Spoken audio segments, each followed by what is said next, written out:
Silver, on the other hand, not only didn't get killed today, which it has been, right? When we've gotten better than expected jobs numbers, they crush silver, 50 cents, 75 cents, $1. Look back at some of these other numbers that, that came out stronger than expected. Silver got killed. Silver was up today.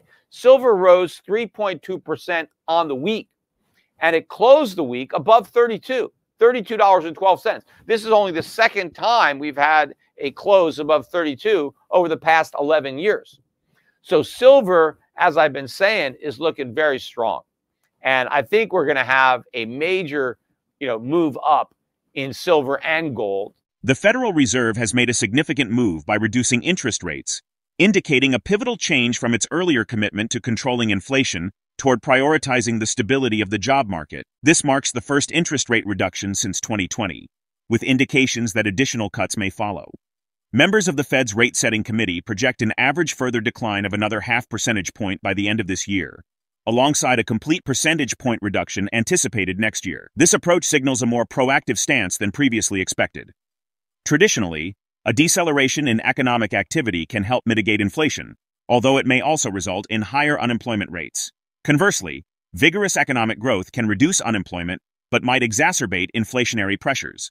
The Fed balances these competing objectives, often favoring one based on the prevailing economic landscape. While many current narratives suggest that inflation is under control, several economists, including PeterSchiff, have met this viewpoint with skepticism. He argues that the Fed may prioritize the management of consumer perceptions over providing an accurate portrayal of inflation trends, potentially downplaying risks amid rising inflation. Amid these economic transitions, both gold and silver have shown remarkable resilience. Gold has maintained its value, closing around $2,650 per ounce, despite an economic environment that would typically drive prices down. Meanwhile, silver has exhibited exceptional performance, recording a weekly gain of 3.2% and closing above $32 per ounce, a significant level that it has only reached twice in the past 11 years. The recent surge in silver prices can be attributed to various factors, including heightened investor interest in precious metals to safeguard against economic uncertainty and inflationary pressures. As the Federal Reserve shifts its attention towards bolstering the job market, the demand for these precious metals may continue to rise, reinforcing their appeal as viable investment options in uncertain economic times. Now, let's take a look at the clips from the interview. Before we proceed, we invite you to like this video, subscribe to our channel, and activate the notification bell. In fact, most people that I listen to, if you just turn on the financial news, they've all bought the idea that inflation is over, that inflation is no longer a threat, that the Fed has won. And the only real evidence that they have to point to is the Fed. Well, the Fed says that it's not a concern. The Fed, the Fed claims that it's going back down to 2%. Well, who cares what they claim? They don't have a good track record anyway, but they could just as easily be lying. In fact, they've admitted that they believe that the most important aspect of inflation is consumer expectations, right? If people expect inflation, they'll get inflation, as if expectations are the driver. But if that's what you actually believe, then what do you want to do to fight inflation? Well, you want to lie to the public and tell them there's nothing to worry about. Hey, there's no inflation. We got it licked. And if the public believes it, well, then maybe there'll be no inflation. So if you actually believe that expectations are why you have inflation and you're a central banker, what do you want to do? You want to try to clamp down on those expectations. Well, how do you get the public not to worry about inflation? Well, tell them not to worry. Tell them that you got it licked, right? That inflation is going back down to 2%, and try to influence those expectations. I mean, the last thing that you would do if you're a central banker and you really think that expectations are what drives inflation, why would you come out and say, yeah, we expect a lot of inflation in the future, right? Because that's going to create a self-fulfilling prophecy. People are going to say, oh my God, the Fed is telling us there's going to be a lot of inflation. I better go out there and spend a bunch of money. I better demand a pay hike. I better raise prices, right?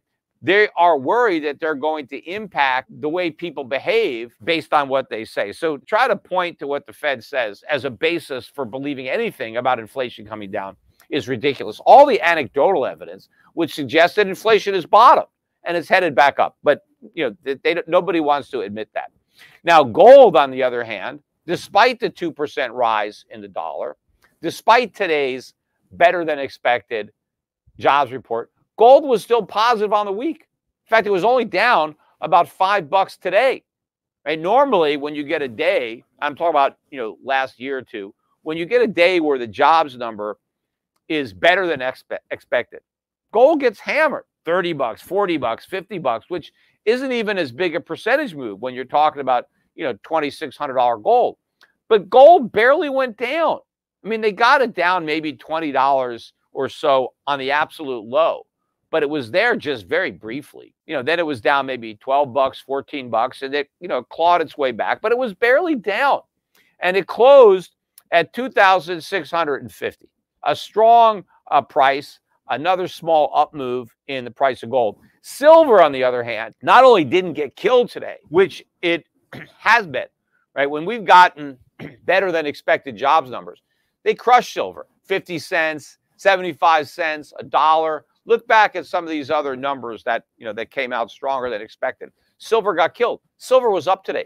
Silver rose 3.2% on the week, and it closed the week above $32.12. This is only the second time we've had a close above 32 over the past 11 years.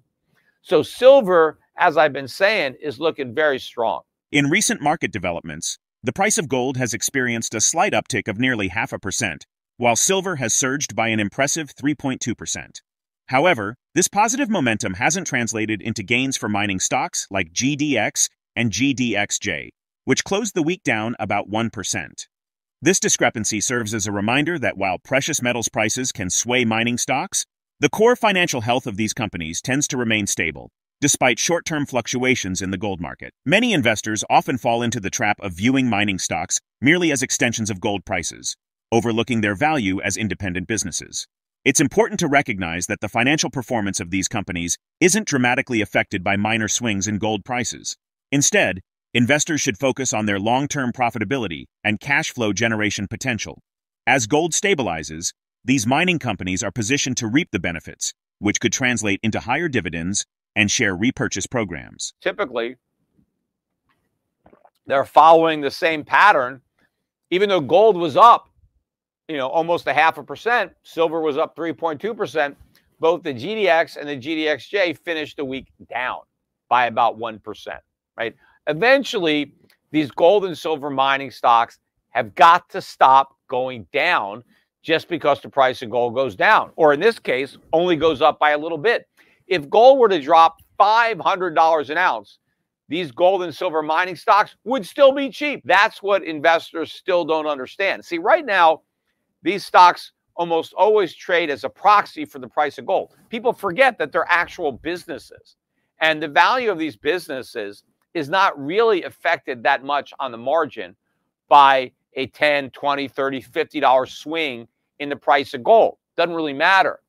If you look at these stocks as a business and you look at where the price of gold is and where it's likely to be in a year, in 3 years, in 5 years, and look at how cheap these stocks are, it doesn't matter if the price of gold is $2,650 or $2,600 or $2,500 or $2,400. It doesn't matter. What matters is that the price is high enough for these big companies to make a ton of money, right? They're going to generate a lot of cash. They're going to increase their dividends. They're going to be buying back shares.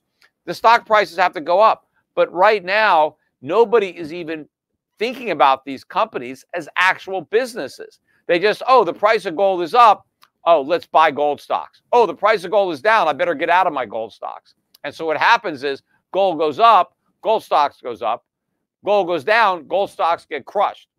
Then gold comes back up and the gold stocks go up, but they don't quite make it to where they were before they got crushed. So then gold keeps going up. Eventually the gold stocks catch up, make a new high.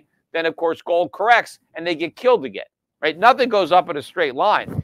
Gold could go to 3,000 by the end of the year. That doesn't mean it's going to get there without any down days or without any down weeks. Of course gold's going to have down days. It's going to have down weeks. This should be irrelevant to these gold stocks because they have so much they have to go up just to catch up to where they should already be, that all this daily trading, it's all a bunch of irrelevant noise. At some point, it won't matter.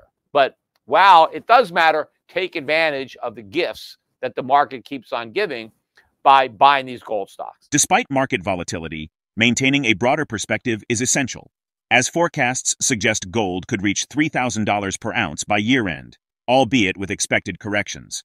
Meanwhile, silver has shown strong bullish momentum throughout 2024, supported by technical patterns and demand dynamics. After a consolidation phase in Q3, the emergence of inverted head and shoulders signals potential upside in Q4, with a breakout above $32.50 likely to lead toward testing historical highs around $50 per ounce. Share your thoughts on Peter's analysis in the comments section below. Also, ensure you like this video, subscribe to the channel, and turn on post notifications for more videos like this. Until next time.